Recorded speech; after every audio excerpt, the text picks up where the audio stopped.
ಆತ್ಮೀಯ ಸಹೋದರ ಸಹೋದರಿಯರೇ, ನಾವು ನಿಮಗಾಗಿ ಒಂದು ಸಂತೋಷದ ಸುದ್ದಿಯನ್ನು ತಂದಿದ್ದೇವೆ. ಜನವರಿ 1ರಿಂದ 2025 ಸಂಪೂರ್ಣ ವರ್ಷಕ್ಕೆ 365 ಟಾಪಿಕ್ಸ್ಗಳನ್ನು ಹಂಚಿಕೊಳ್ಳುತ್ತೇವೆ. ಪ್ರತಿದಿನ ಒಂದು ಟಾಪಿಕ್ ಮತ್ತು ಅದಕ್ಕೆ ಸಂಬಂಧಿಸಿದ ವಚನಗಳನ್ನು ಹಂಚಿಕೊಳ್ಳುತ್ತೇವೆ. ಇದನ್ನು ಕೇಳಿ ಧ್ಯಾನಿಸಿ ಆಶೀರ್ವಾದ ಹೊಂದಬೇಕೆಂದು ಪ್ರೋತ್ಸಾಹಿಸುತ್ತೇನೆ. ದಯವಿಟ್ಟು ಸಬ್ಸ್ಕ್ರೈಬ್ ಮಾಡಿ ನಿಮ್ಮ ಸ್ನೇಹಿತರೊಂದಿಗೆ ಹಂಚಿಕೊಳ್ಳಿ.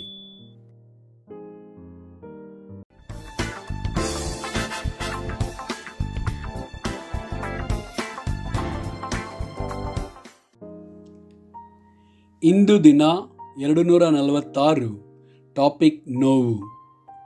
ಕೀರ್ತನೆಗಳು 34 ವಚನ 18.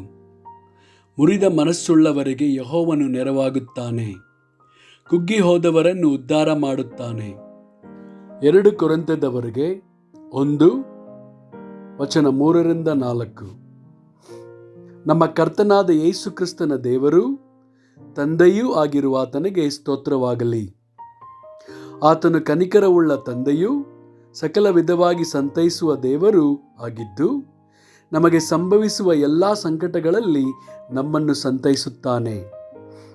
ಹೀಗೆ ದೇವರಿಂದ ನಮಗಾಗುವ ಆದರಣೆಯ ಮೂಲಕ ನಾವು ನಾನಾ ವಿಧವಾದ ಸಂಕಟಗಳಲ್ಲಿ ಬಿದ್ದಿರುವವರನ್ನು ಸಂತೈಸುವುದಕ್ಕೆ ಶಕ್ತರಾಗುತ್ತೇವೆ. ಪ್ರಕಟಣೆ 21 ವಚನ 4.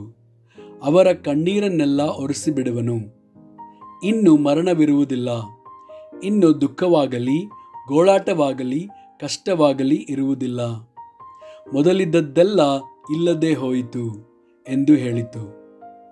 ರೋಮಾಪುರದವರಿಗೆ 8 ವಚನ 18. ನಮಗೋಸ್ಕರ ಮುಂದಿನ ಕಾಲದಲ್ಲಿ ಪ್ರತ್ಯಕ್ಷವಾಗುವ ಮಹಿಮಾ ಪದವಿಯನ್ನು ಆಲೋಚಿಸಿ ಈಗಿನ ಕಾಲದ ಕಷ್ಟಗಳು ಅಲ್ಪವೇ ಸರಿ ಎಂದು ಎಣಿಸುತ್ತೇನೆ. ಕೀರ್ತನೆಗಳು 147 ವಚನ 3. ಮುರಿದ ಮನಸ್ಸುಳ್ಳವರನ್ನು ವಾಸಿ ಮಾಡುತ್ತಾನೆ, ಅವರ ಗಾಯಗಳನ್ನು ಕಟ್ಟುತ್ತಾನೆ. ಯೋಹಾನ 16 ವಚನ 33. ನೀವು ನನ್ನಲ್ಲಿದ್ದು ಮನಃಶಾಂತಿಯನ್ನು ಹೊಂದಿದವರಾಗಿರಬೇಕೆಂದು ಇದನ್ನೆಲ್ಲ ನಿಮಗೆ ಹೇಳಿದ್ದೇನೆ. ಲೋಕದಲ್ಲಿ ನಿಮಗೆ ಸಂಕಟ ಉಂಟು, ಧೈರ್ಯವಾಗಿರಿ, ನಾನು ಲೋಕವನ್ನು ಜಯಿಸಿದ್ದೇನೆ ಎಂದು ಹೇಳಿದನು. ಆಮೆನ್.